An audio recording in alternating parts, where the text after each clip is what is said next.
Bueno, Jaime, muy buenos días, ¿cómo estás? Muy bien, profesor, muy buenos días. Me alegra, Jaime. Jaime, bueno, nos vienes a compartir un poco de lo que constituyó tu trabajo final que titula El surgimiento de la tecnología educativa. De pronto, a grandes rasgos, ¿qué nos podrías comentar frente a este desarrollo en el documento? Profesor, pues yo en el marco del seminario eh, siempre tuve como la inquietud de a partir de cuándo más o menos se involucró la tecnología informática o digital en la educación.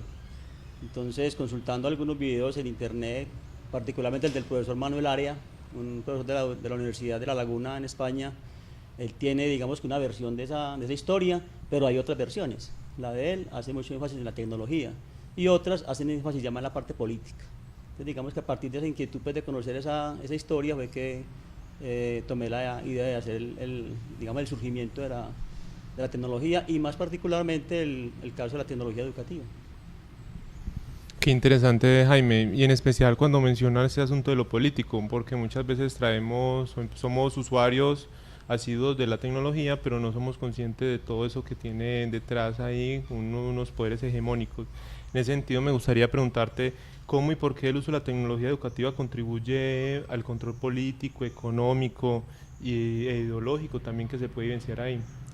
Sí, profesor, yo lo que alcancé a identificar en los textos que leí, que consulté, es que las tecnologías que llegan a la educación no llegan de manera, digamos, neutral o de manera pues como ingenua, sino que por lo general hay algunas multinacionales de la comunicación, algunas corporaciones que tienen intereses económicos y que de alguna manera pues les sirven a intereses políticos. O sea, uno no puede ser tan ingenuo. Por ejemplo, me gustó mucho el énfasis de la profesora María Eugenia Salas de Costa Rica, cuando ella al hacer el recorrido de la historia de la tecnología hace mucho énfasis en cómo surge en medio de la Guerra Fría.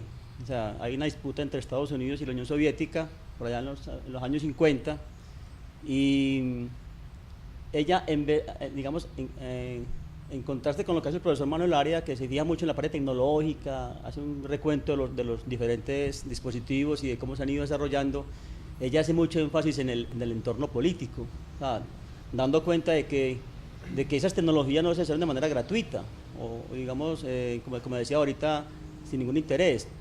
Estados Unidos estaba de alguna manera rezagado, militar y en el campo educativo, respecto a la Unión Soviética. Y lo que hacen ellos es hacer una serie de reformas en el campo de la educación y se valen de todo lo que puedan. Entonces ellos encuentran en la tecnología de la comunicación, en el cine, en los videotapes, en los proyectores, encuentran una oportunidad de poner al servicio de la educación esa tecnología. Y de hecho, detrás de ese propósito hay un interés político, que es, como le digo, de alguna manera contrarrestar la hegemonía que tenía la Unión Soviética. O sea, eso de alguna manera representó para ellos un choque. Cuando la Unión Soviética manda el Sputnik a la órbita, pues, al espacio, se dan cuenta que ellos están muy rezagados. Y ven en la educación digamos, una herramienta para contrarrestar ese rezago, pero como le digo, con un fin político. Básicamente era de opacar, digamos, los triunfos digamos, de la Unión Soviética, que era su contraparte en el campo político e ideológico, y hacer ver como el modelo norteamericano como el modelo ideal. Qué interesante ese punto de que, bueno, las tecnologías no son neutrales y si analizamos puntualmente en las tecnologías educativas, de pronto, ¿qué usos alternativos logras identificar que nos posibilitan romper con el control hegemónico? Yo, la verdad, soy de la idea de que la educación no debe estar al servicio de la tecnología, sino que es al contrario.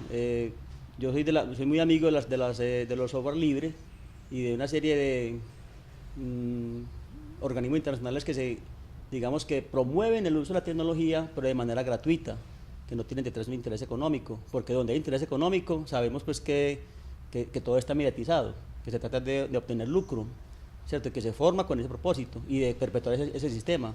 Entonces, si una persona se dedica su tiempo y su vida a una labor digamos, de mejorar sistemas de comunicación, medios de comunicación digitales, para poner al servicio gratuito de la humanidad, pues digamos que yo no veo un interés ahí de tipo económico, obviamente, ¿cierto? Por el contrario, es una persona que está tratando pues, de reivindicar el uso de tecnologías digitales, pero digamos en favor de la humanidad, que parece como una consigna muy, pues un poco como idealista, altruista, y que uno cree que ya eso no existe, pero uno se entera de que hay muchas entidades a nivel internacional que facilitan a nivel de los medios de comunicación y particularmente pues, de la red, programas, aplicativos a nivel escolar, para emplearlos a nivel rural, en cualquier entorno, digamos, de manera desinteresada. Entonces yo creo en la tecnología aplicada, digamos, en el campo de la educación, pero siempre que sea gratuita, que no haya que pagar.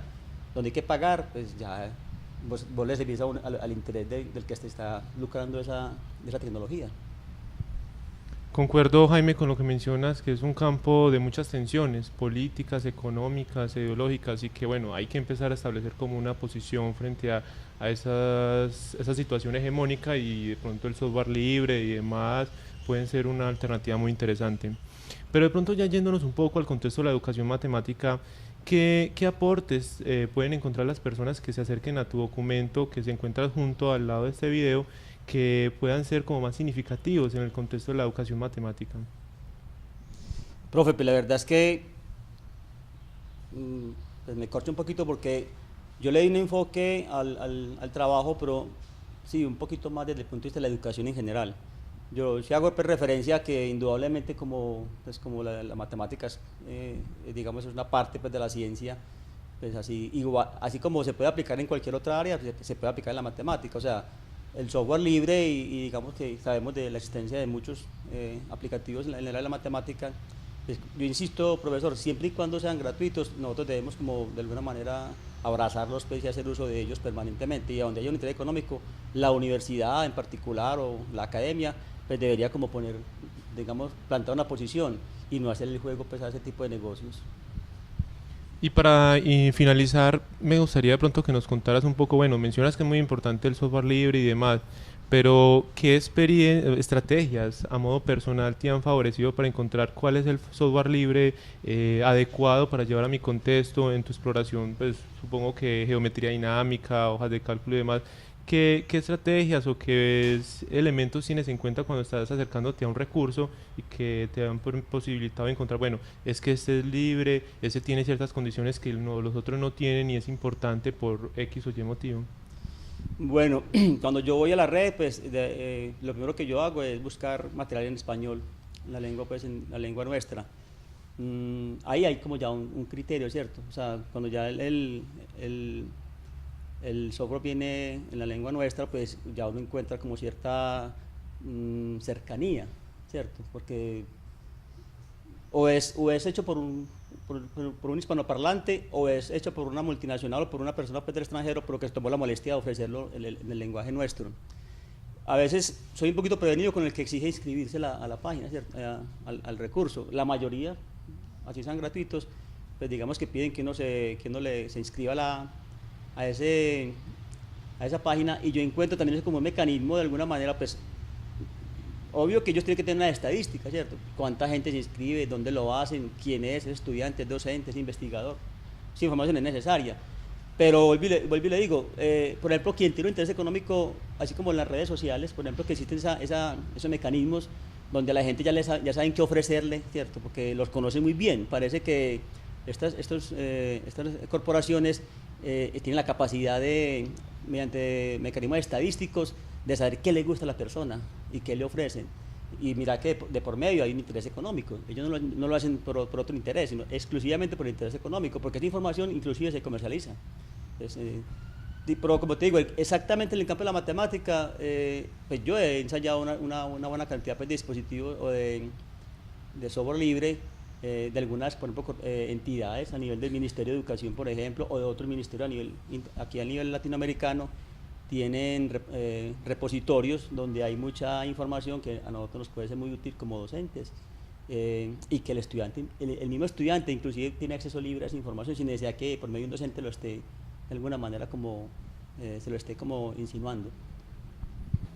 Bueno, Jaime, muchas gracias. Con seguridad todas estas reflexiones que nos has permitido acercarnos, tanto de esta presentación y que con seguridad son más detalladas en el documento, nos permitirán, bueno, tratar de mirar de otra manera ese uso de tecnología y poner una posición más crítica frente a esos mismos recursos que estamos llevando a nuestras aulas. Jaime, pues muchas gracias y hasta luego. Profe, usted muchas gracias, muy amable.